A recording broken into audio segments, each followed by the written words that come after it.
V dnešnom videu sa budeme venovať používaniu za studená lisovaných rastlinných olejov a tiež tomu, aké oleje sa odporúčajú konzumovať pri rôznych problémoch. Srdečne vítam všetkých.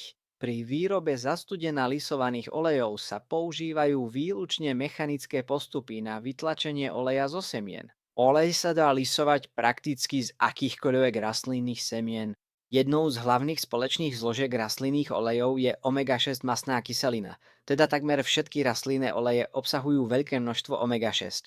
Okrem toho obsahujú aj iné masné kyseliny. Napríklad olivový olej a olej z rakitníkových semien obsahujú významné množstvo omega-9 a omega-7, ako aj ďalšie polyfenolové zlúčeniny, antioxidanty ako napríklad resveratrol v oleji z hroznových jadierok. Takže ich hlavnou zložkou je omega-6, ku ktorej sa v rôznych olejoch pridávajú ďalšie mastné kyseliny, vitamíny a antioxidanty a práve tieto určujú terapeutický charakter daného oleja. Nedostatok omega-6 je spojený so slabosťou, spomaľuje rast a zhoršuje schopnosť učiť sa. Takže v detstve je určite problém, ak je jeho hladina nízka. A spolu s omega-3 zohráva dôležitú úlohu aj pri zasobovaní plúc kyslíkom. Existujú tri rastlinné oleje, v ktorých je podiel omega-3 výraznejší. Sú to ľanový olej, olej z chia semienok a vlásky orechový olej. Ideálny pomer omega-3 a omega-6 v našom tele by mal byť 1 k 1. Avšak tým, že či už v reštauráciách, doma pri varení alebo pri výrobe potravín v obchodoch sa v 9 z 10 prípadov používajú rastlinné oleje, väčšina ľudí má oveľa vyšší podiel omega-6 v porovnaní s omega-3. Práve preto, ak doplňame rastlinné oleje, je dôležité, aby sme konzumovali aj potraviny a výživové doplnky s vysokým obsahom omega-3, napríklad ryby, rybí olej, krylový olej, trešťu pečeň, olej z rias, hovädzie mäso či vajcia. Za studená lisované oleje môžeme konzumovať samostatne alebo ich pridávať do šalátov. Ak ich jeme samostatne, užívajme jednu polievkovú alebo čajovú lyžicu počas jedla alebo hneď po jedle. Je dôležité, aby sme ich nevystavovali teplu, takže ak ich používame pri varení, aj vtedy ich používajme len krátko a pri nízkej teplote, pretože pôsobením tepla strácajú svoju terapeutickú hodnotu a v niektorých rastlinných olejoch sa tuky pri silnom zahriati menia na škodlivé zlúčeniny. Ak ich chceme použiť do teplých jedál, najlepšie je, ak hotové jedlo na záver polejeme daným olejom. Môžeme ich naliať na dusenú alebo pečenú zeleninu po uvarení, na paradajkový šalát, alebo ich zmiešať s jablčným či balzamikovým octom a použiť ako zálivku. Sú ideálne ochutené bazálkou, oregánom, poliaté na feta syr alebo napečené mäso.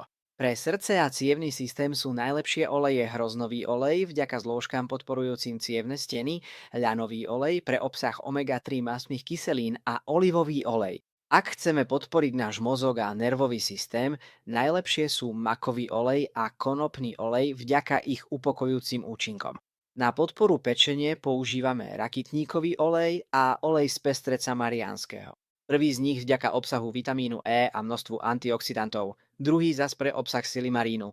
Na zápchu alebo ak chceme znížiť zápal v črevách, používame ľanový olej a olej z hroznových jadierok. Raketníkový olej obsahuje vo vysokej koncentrácii vitamín E, karotenoidy, beta-cytosterol, flavonoidy a polyfenoly. Preto patrí medzi najlepšie oleje na znižovanie zápalu a posilnenie imunity. Pre tvorbu hormónov a rovnováhu hormonálneho systému sú dôležité mastné kyseliny a tuky, predovšetkým živočíšneho pôvodu, ale aj tie rastlinného. Najlepšie zastudená lisované oleje pre náš hormonálny systém sú ľanový olej, tekvicový olej, olivový olej, arašidový olej a kokosový olej. Diabetici môžu dosiahnuť najlepšie výsledky v schopnosti využitia inzulínu konzumáciou rakitníkového oleja, sezamového oleja a kokosového oleja. Zastudené lisované oleje môžeme primiešať do vlažného čaju alebo do studených smoothie či ovocných šťav a obohatiť tak náš ranný nápoj alebo nápoj pred tréningom či športovaním o novú chuť. Môžeme ich používať na pokožku, vlasy a zvonka na hydratáciu suchej pokožky, pri exémoch, psoriáze a na starostlivosť o pokožku. Na vonkajšie použitie sú najlepšie arganový olej, šípkový olej a olej z rakitníkových semien, predovšetkým vďaka vysokému obsahu prírodného vitamínu E a karotenoidov. Hroznový olej, mandlový olej a kokosový olej sú zase cenné pre svoje mastné kyseliny. Pri rastlinných olejoch je tiež dôležité, aby semená, z ktorých sa olej lisuje, neboli pražené, pretože praženie, rovnako ako zahrievanie, znižuje obsah prospešných živín v oleji. Ak chceš, aby sa o studeno lisovaných olejoch dozvedelo viac ľudí, klikni na tlačidlo páči sa mi to pod videom, pretože takto algoritmus ponúkne toto video aj ostatným na pozretie. Prajeme ti veľa zdravia. Vidíme sa v ďalšom videu. Dotedy nech je zdravé s tebou.